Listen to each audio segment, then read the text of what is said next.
வணக்கங்க. நான் Ravichandran. Welcome to wealthy mind set YouTube channel. நாங்கள் இன்னையிலிருந்து ரெகுலராக financial freedom for common man என்ற தலைப்பில் எபிசோட்ஸ் எல்லாம் வெளியிட போகிறோம். நீங்கள் பாருங்கள், உங்களுக்கு பிடிச்சிருந்தா உங்கள் ஃப்ரெண்ட்ஸ் அண்ட் ஃபேமிலிஸ்க்கு இதை ஃபார்வர்ட் பண்ணுங்கள். எல்லாரும் சப்ஸ்கிரைப் பண்ணுங்கள்.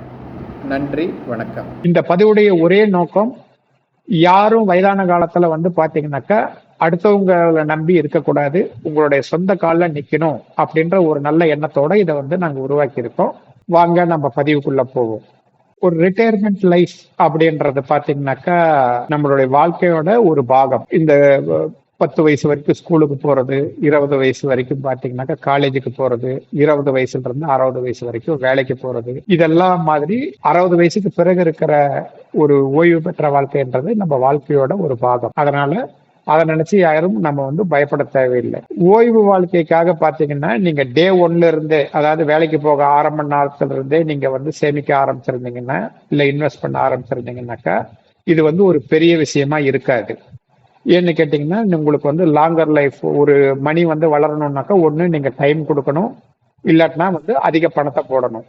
நீங்க சின்ன வயசுல இருந்து ஒரு 20, 22 வயசுல இருந்து ஆரம்பிச்சிருந்தீங்கன்னா மாதம் 1000 ரூபாய் வீதம், வருஷத்துக்கு 10% இன்கிரிமெண்ட் வீதம் நீங்க பண்ணிட்டு இருந்தீங்கன்னா 30 வருஷத்துல உங்ககிட்ட கிட்டத்தட்ட 2.5 கோடி ரூபாய் இருக்கும்.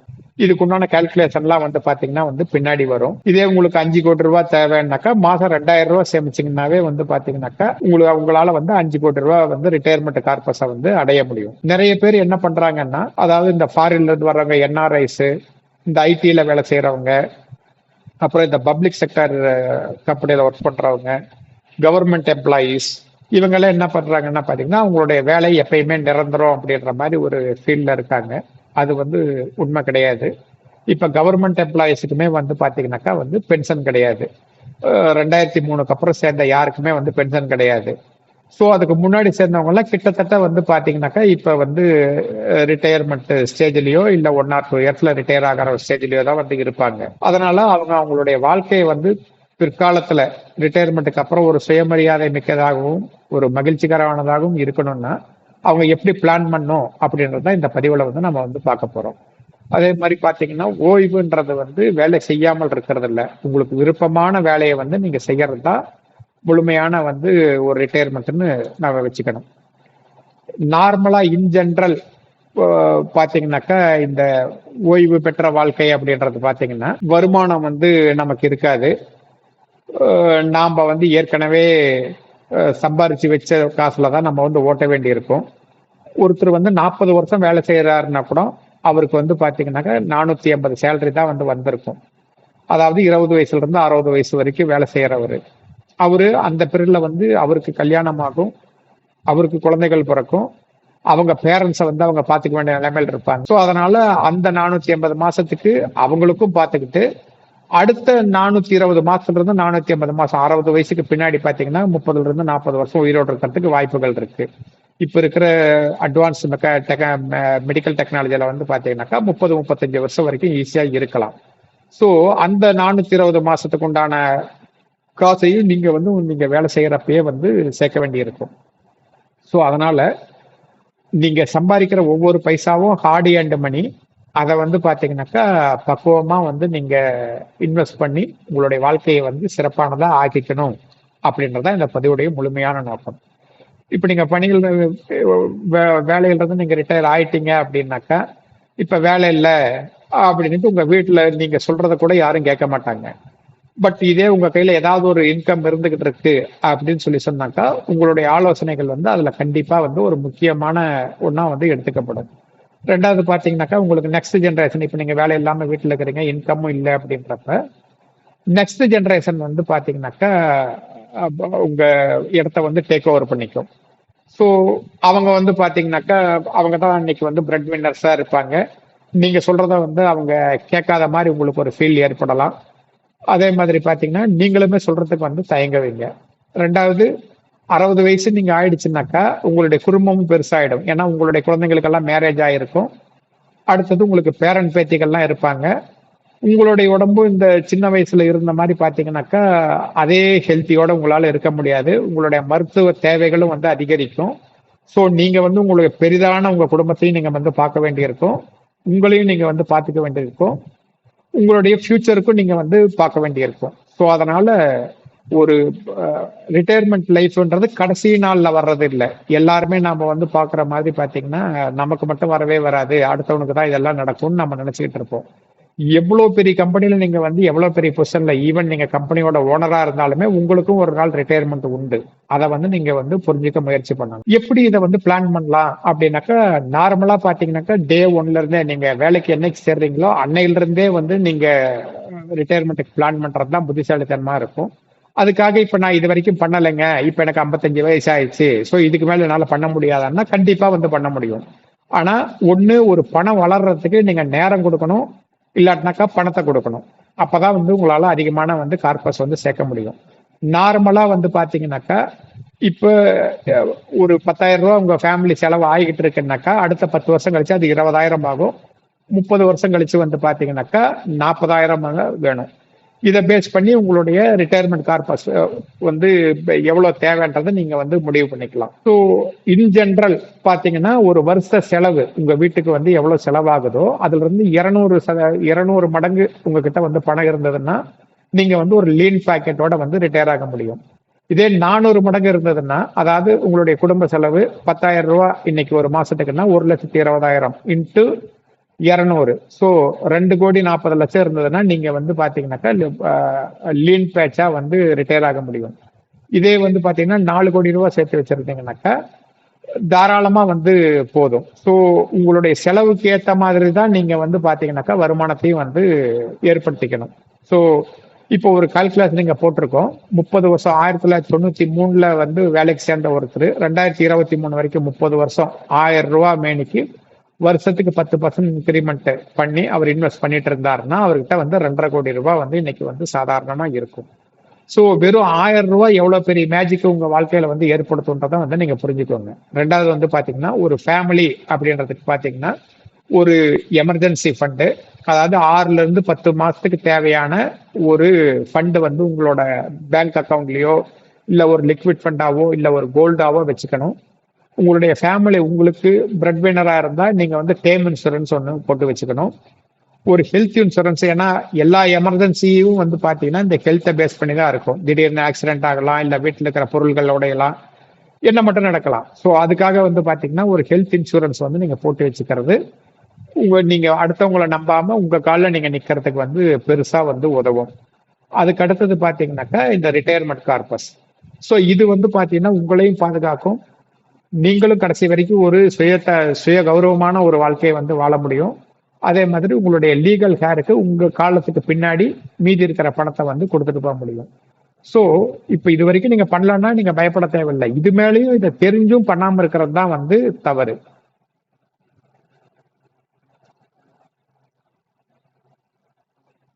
அடுத்தது பாத்தீங்கன்னா இப்ப இந்த ஃபாரின்ல இருந்து வர்றவங்க, இந்த ஐடி பீப்புள்ஸ் இவங்கெல்லாம் பாத்தீங்கன்னா டே ஒன்லயே சேலரியே வந்து அவங்க எல்லாம் லட்சத்துல பார்ப்பாங்க. அதனால என்ன பண்றாங்கன்னாக்கா அவங்க பெங்களூர் போறாங்க, இந்த மாதிரி இப்ப சிட்டிக்கு போறப்ப பாத்தீங்கன்னா ஒரு வீடு வாங்கிடுறது. ஸோ இப்ப ரெண்டாவது ஒய்ஃபும் வந்து வேலைக்கு போறாங்க அப்படின்னாக்கா இன்னொரு வீடு வாங்கிடுறது, ஆளுக்கு ஒரு கார் வந்து இஎம்ஐல வாங்கிடுறது. இந்த மாதிரி வந்து அவங்களோட உண்டான வரவுக்கு முன்னாடியே வந்து வரவை விட அதிகமான ஒரு செலவை வந்து ஏற்படுத்திக்கிறாங்க. ஸோ அப்போ என்ன ஆகுதுன்னாக்கா ஒரு மாசம் வந்து சேலரி வரலன்னா கூட அவங்களால அவங்க இது சேலரி செலவை வந்து பாத்தீங்கன்னாக்கா அவங்களால மேனேஜ் பண்றது ரொம்ப கஷ்டம். ரெண்டாவது இப்போ நீங்க 100% உங்களுடைய இன்வெஸ்ட்மெண்ட் எல்லாமே நிலத்திலேயோ அல்லது வீட்டிலேயோ இருந்ததுனாக்கா ஒரு சின்ன செலவு வருது, 1 கோடி ரூபாய் லேண்டு கூட உங்க கையில இருக்கலாம். 1,00,000 ரூபாய் தேவைப்பட்டதுனாக்கா அதுல இருக்கிற ஒரு போர்ஷனை மட்டும் 100ல ஒரு பாகத்துல லேண்டை மட்டும் விற்கிறேன்ட்டு வந்து உங்களால விற்க முடியாது. அப்படியே நீங்க விற்கிறதுக்கு ரெடியா இருந்தாலும் நீங்க நினைச்ச நேரத்துல வந்து அதுக்கு ஆளை பிடிச்சி உங்களால வந்து விற்கிறதுன்றது ரொம்ப ரொம்ப ஒரு கஷ்டமான விஷயம். சரிப்பா அது வேண்டாம், நான் வந்து வீடு வாங்கிக்கிறேன், ஒரு 80 லட்ச ரூபா போட்டு ஒரு வீடு வாங்குறேன்னாக்கா நீங்க குடியிருந்தா அந்த வீட்டுக்கு வந்து வேல்யூ கிடையாது. சப்போஸ் வேற ஊருக்கு நீங்க டிரான்ஸ்பர் ஆயிடுறீங்க அப்படின்ற பட்சத்துல அந்த வீட்டுக்கு வந்து வாடகை வந்து பாத்தீங்கன்னாக்கா ஒரு 15,000 ரூபா வரும். அது வந்து நாட் ஈவன் 2% ஆஃப் யுவர் இன்வெஸ்ட்மெண்ட்டோட ரிட்டர்ன்ஸ். ஸோ ஒரு வீடு வாங்குறதோ இல்ல நிலம் வாங்குறதோ எந்த வகையிலும் வந்து உங்களுக்கு உதவ போறது இல்லை அப்படின்றத வந்து நீங்க புரிஞ்சுக்கணும். இதுக்கு பதிலாக நீங்க எஃப்டி போட்டீங்க, சரிப்பா நான் என்கிட்ட பணம் இருக்கு. ஏன்னா வீடு வாங்குற எல்லாரும் கையில பணத்தை வச்சுட்டு வாங்குறது இல்ல, கடன் வாங்கி தான் வாங்குறாங்க. ஸோ நீங்க வந்து பாத்தீங்கன்னாக்கா, நான் ரூ. 1,00,000 வந்து இஎம்ஐ கட்டிட்டு இருப்பீங்க. அந்த வீட்டுக்கு 15,000 தான் உங்களுக்கு வாடகை வரும். கையில இருந்து ரூ. 85,000 வேற யாரோ குடியேறதுக்காக நீங்க வந்து கொடுத்துட்டு இருக்கிறீங்க அப்படின்னு சொல்லி அர்த்தம். இதை வந்து புரிஞ்சுக்கணும். ரெண்டாவது, இல்ல அதுக்கு என்கிட்ட இருந்து கேஷா வாங்குறேன் அப்படின்ற பட்சத்துல ஆப்ஷன் 2ல போனீங்கன்னாக்கா, நீங்க வந்து எஃப்டில போட்டீங்கன்னாவே உங்களுக்கு 5,20,000 வந்து வருஷத்துக்கு வர்றதுக்கு வாய்ப்பு இருக்கு. ஆனா அது வந்து இந்த இன்ஃபிளேஷனான 7.2% பீட் பண்ணுதா அப்படின்னு சொல்லி பாத்தீங்கன்னா அதுவும் இல்லை. ஸோ எப்படி பார்த்தாலும் வந்து பாத்தீங்கன்னாக்கா உங்களுடைய வேல்யூ வந்து பாத்தீங்கன்னா டிப்ரிசியேட் ஆகிட்டு தான் இருக்கு. வீட்டுல பணத்தை போட்டு உங்களால வந்து லாபம் பண்ணவே முடியாது அப்படின்றதுதான் வந்து இப்ப இருக்கிற நிதர்சனம். அடுத்தது பாத்தீங்கன்னா, இப்ப இந்தியாவில வந்து எந்தெந்த விதமான முதலீட்டு வகைகள் இருக்கு அப்படின்றது வந்து இப்ப நம்ம இந்த டேபிள் பண்ணியிருக்கோம். எஃப்டில நீங்க வந்து பணத்தை போட்டீங்கன்னாக்கா 6.5% வரைக்கும் வரும். இது வந்து பிக்ஸ்டு இன்கம். ஆனா இது வந்து உங்களுடைய இன்ஃபிளேஷனை வந்து பீட் பண்ணல. இதே மாதிரிதான் இந்த என்எஸ்சி இல்ல பிபிஎஃப் இல்ல ஆர்பிஐ பாண்டு இதுல போட்டீங்கன்னாலும் உங்களுக்கு பிக்ஸ்டு இன்கம் வந்து வரும். அதுல உண்டான ரிஸ்க்கும் வந்து பாத்தீங்கன்னாக்கா ரொம்ப கம்மி. ஆனா அதுல வர்ற ரிட்டர்ன்ஸ் வந்து பாத்தீங்கன்னாக்கா it is not even beating the inflation. இதுதான் வந்து உண்மை.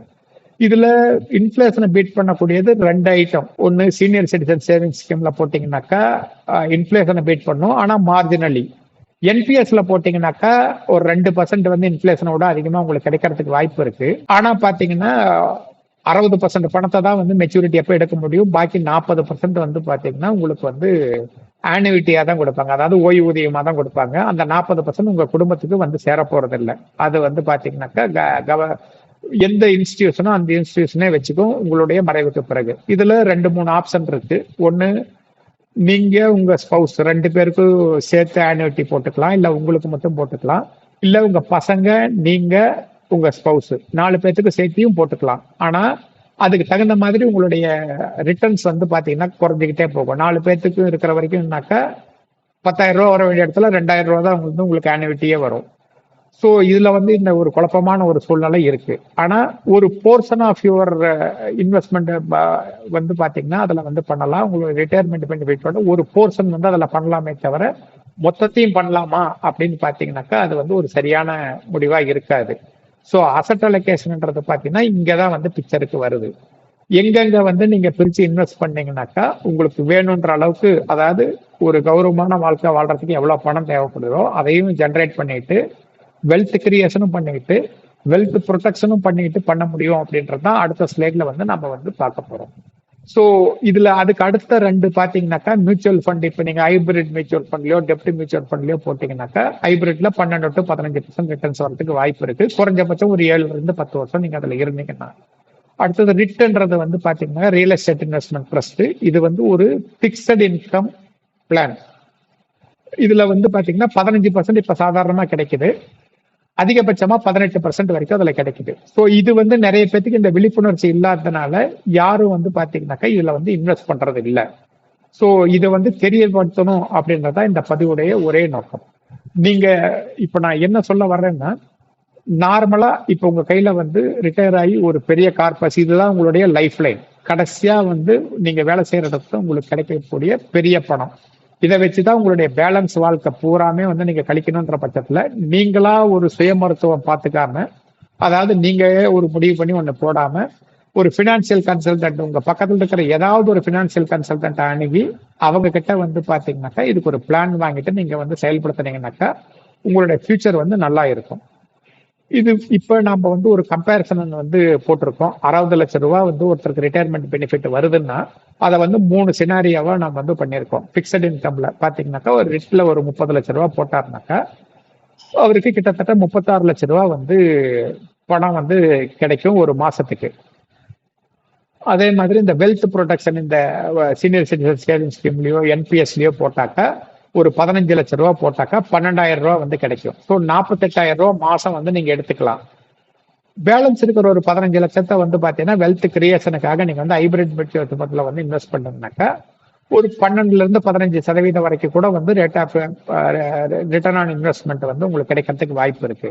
ஸோ இது 3 சேர்த்து நீங்க வந்து பாத்தீங்கன்னாக்கா உங்களுக்கு அடையக்கூடிய மொத்த பெனிஃபிட் 4,44,00,00,000 ரூபாய் 25வது வருஷம் முடிவுல வந்து உங்களுக்கு வந்து கிடைச்சிருக்கும். இதுல ஒண்ணே ஒண்ணு சீனியர் சிட்டிசன் சேவிங் ஸ்கீம்ல போட்டாக்கா உங்களுக்கு வந்து மொத்த பணமும் திரும்பி வந்துடும். இதே என்பிஎஸ்ல போட்டீங்கன்னாக்கா 40% வந்து ஆனுவிட்டியா தான் உங்களுக்கு வரும். 60% பணம் தான் வந்து உங்களால கையில எடுக்க முடியும். ஸோ இதையும் வந்து நீங்க கருத்துல வந்து வச்சுக்கோங்க.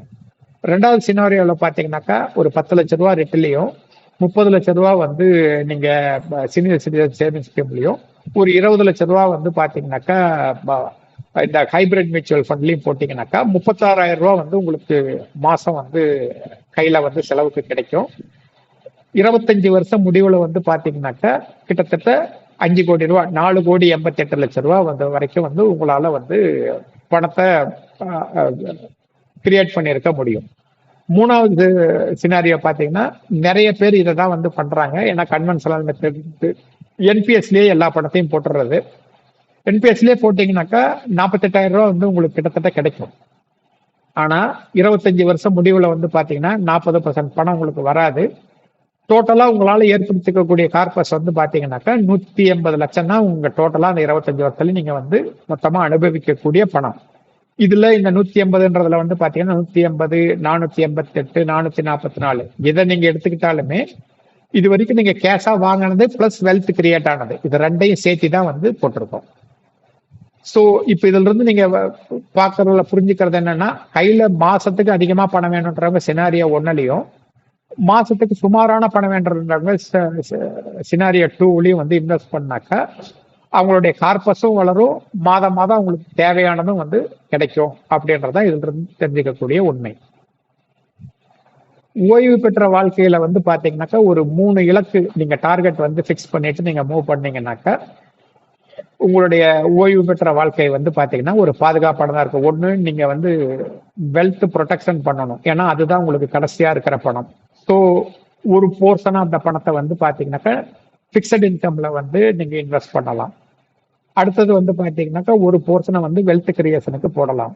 ஒரு போர்ஷனை வந்து பாத்தீங்கன்னாக்கா நீங்க வந்து மற்ற தேவைகளுக்காக வந்து யூஸ் பண்ணிக்கலாம். So wealth creation, wealth protection and fixed income இது மூணும் வந்து சேர்ந்த கலவையா உங்களுக்கு ஏன்னா எல்லாருக்கும் ஒரே அளவு சட்டை போட முடியாது. அந்த மாதிரி பாத்தீங்கன்னா எல்லாருக்கும் ஒரே பிளான் கொடுக்க முடியாது. ஸோ நீங்க வந்து பாத்தீங்கன்னா உங்களுடைய தேவைகள், உங்களுடைய பண தேவைகள், உங்களுடைய குடும்ப சூழ்நிலை இதை எல்லாத்தையும் சொல்லிட்டு ஒரு பினான்சியல் கன்சல்டன்ட்டை பார்த்தீங்கன்னா அவர் வந்து உங்களுக்கு ஒரு சரியான ஒரு நிதி வழிகாட்டுதலை வந்து அவர் பண்ணுவாரு. ஸோ இந்த மாதிரி நீங்க உங்களுக்கு வர்ற ரிட்டையர்மெண்ட் பெனிஃபிட்டை ப்ராப்பரா யூஸ் பண்ணீங்கன்னா ஒரு சுயமரியாதையோடையும் தன்னம்பிக்கையான வாழ்க்கையை நீங்க வந்து வாழ முடியும். அதே மாதிரி பாத்தீங்கன்னா ஒரு எமர்ஜென்சி ஃபண்ட் எதுக்குன்னாக்கா வயசான காலத்துல ஏதாவது வீட்டுல ஒரு பொருள் உடையலாம், இல்ல பசங்களுக்கு ஏதாவது தேவைப்படலாம், இல்ல வேற ஏதாவது இந்த வண்டியோ காரோ இல்ல பைக்கோ ஏதாவது ஒண்ணு வந்து சின்னதாக செலவு வைக்கலாம். இது எல்லாத்துக்கும் சேர்த்து நீங்க ஒரு எமர்ஜென்சி ஃபண்ட் ஒரு 5 to 10 லட்சம் ரூபாய் வரைக்கும் வச்சுக்கிறது உங்களுடைய இன்வெஸ்ட்மெண்ட்டை நீங்க டச் பண்ணாம இருக்கிறதுக்கு உதவும்.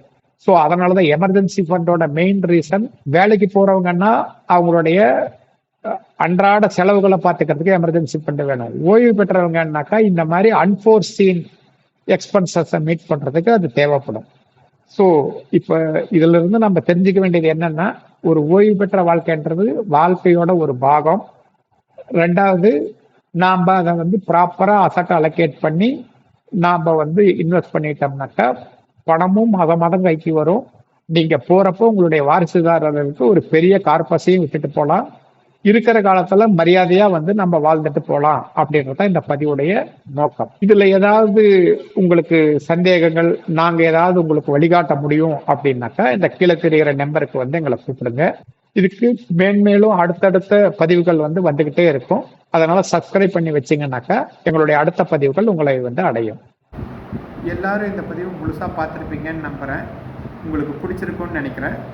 உங்களுக்கு பிடிச்சிருந்தா உங்களுடைய ஃப்ரெண்ட்ஸ் அண்ட் ஃபேமிலிஸ்க்கும் இதை வந்து ஃபார்வர்ட் பண்ணி எல்லாரும் சப்ஸ்கிரைப் பண்ணுங்கள். எங்களை தொடர்பு கொள்ளணும்னு நினைக்கிறவங்க கீழே இருக்கிற கூகுள் ஃபார்மை ஃபில்அப் பண்ணிங்கனாக்கா எங்கள் ஆஃபீஸ்லேருந்து உங்களை வந்து தொடர்பு கொள்ளுவாங்க. நன்றி, வணக்கம்.